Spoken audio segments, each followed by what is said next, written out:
तो बच्चों आज शुरू करेंगे। अंग्रेजी बोलना हम लोग को सीखना है बिल्कुल शुरू से। पहले उन कारणों को जानते हैं जिनकी वजह से हम किसी भी भाषा को नहीं बोल पाते हैं, नहीं सीख पाते हैं। ठीक है, तो बात करते हैं हम लोग इंग्लिश की। अंग्रेजी में हम लोग को ध्यान देना है कि हम लोग जो अभी तक पढ़ते चले आए, हम लोग कैसा पढ़ते चले आए। हम लोगों को हिंदी से अंग्रेजी का प्रैक्टिस कराया गया, केवल हिंदी से अंग्रेजी का। आपसे पूछा कि वह जाता है, हिंदी है।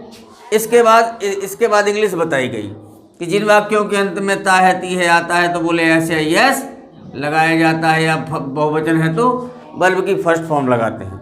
नेगेटिव इंट्रोगेटिव है तो डू डज का प्रयोग करते हैं।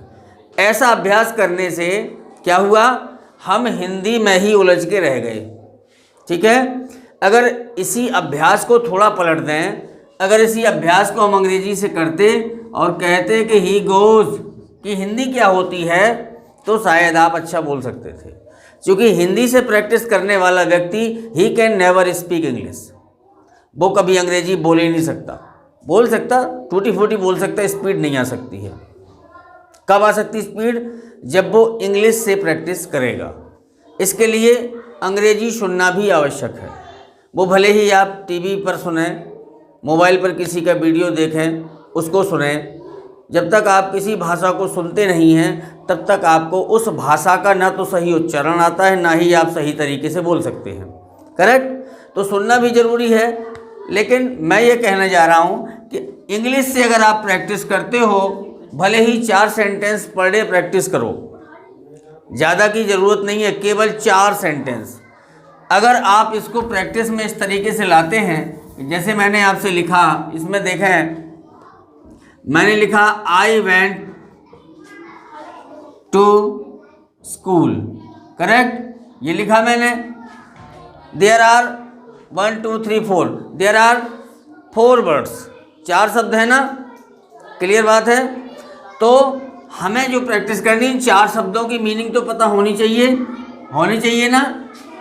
ठीक है, हम लोग क्या करते हैं, पहले ये खोजते हैं कि गया, जैसे कोई हिंदी में दिया तो बोले गया किस मीन्स होता है, बोले गो मीन्स जाना, वेंट की उसकी सेकंड फॉर्म है, वेंट मीन्स गया।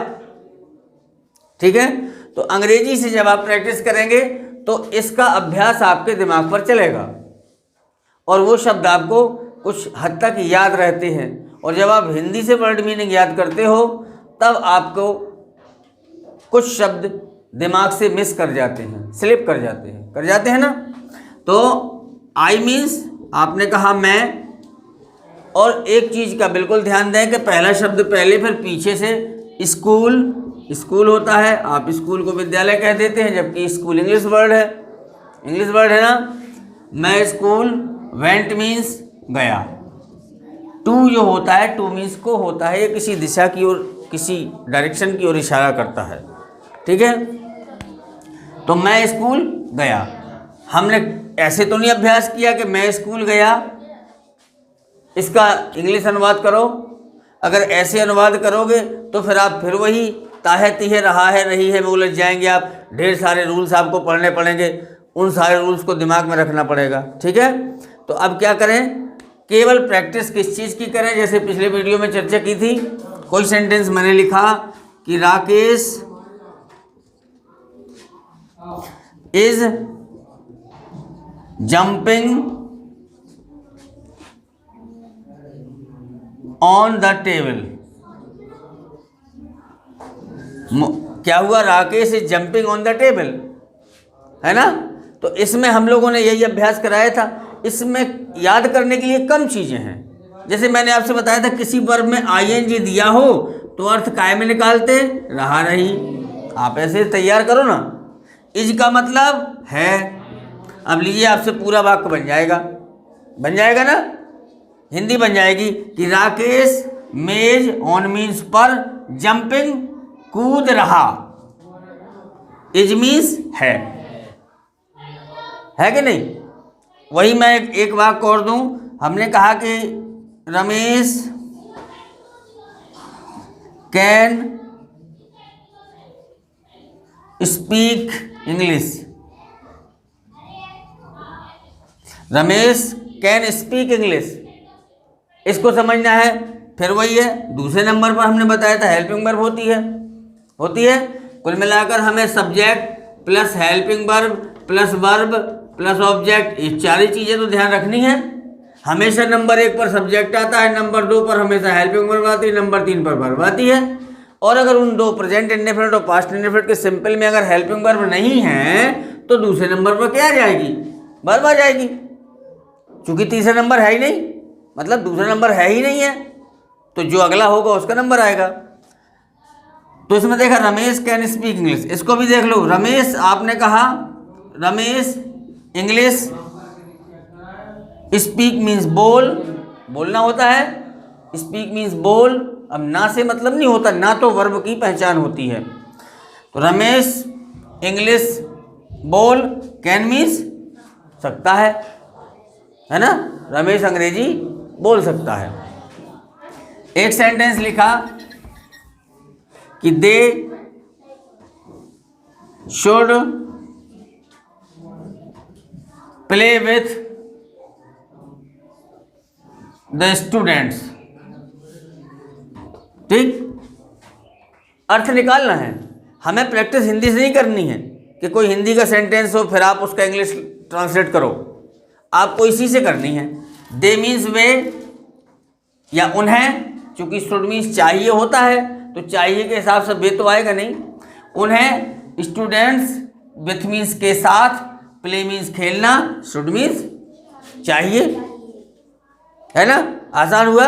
तो इसके लिए आपको क्या करना है, कोई भी अपनी जो बुक है आपकी इंग्लिश की, किसी भी बुक है, कोई भी बुक है, लगभग हेल्पिंग वर्ब्स पिछले वीडियो में हम सब बता चुके हैं, उसके आपको कम से कम 5 लाइन, कितनी, 5 लाइन का इंग्लिश का हिंदी निकाल कर लिखना है।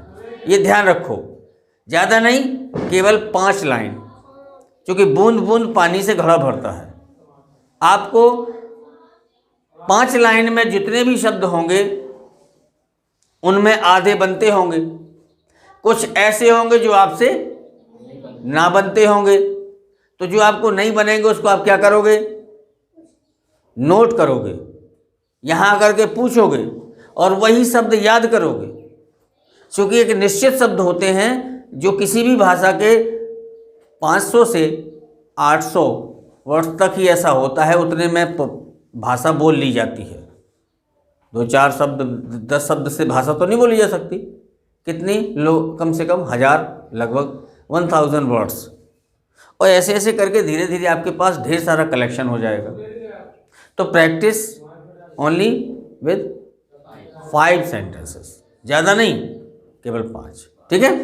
तो आप इस हिसाब से इंग्लिश से उस किसी लेसन को ले लीजिए और 5 सेंटेंस आप प्रैक्टिस करिए। उसमें जो शब्द ना बने उसको अंडरलाइन कर लो, यहाँ आकर के पूछ लो। जैसे प्ले मीन्स खेलना नहीं पता, आप पहली बात तो पता कर लो, अगल बगल से, पड़ोस से, माता पिता से, भाई बहन से, किसी से पूछ लो।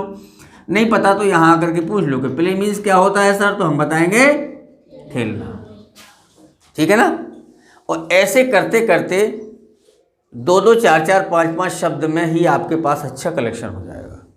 अगर ऐसे मीनिंग याद करने बैठोगे तो फिर आप याद ही नहीं कर पाओगे, और हिंदी से याद करोगे तो फिर आपको दिक्कत है, ठीक है ना।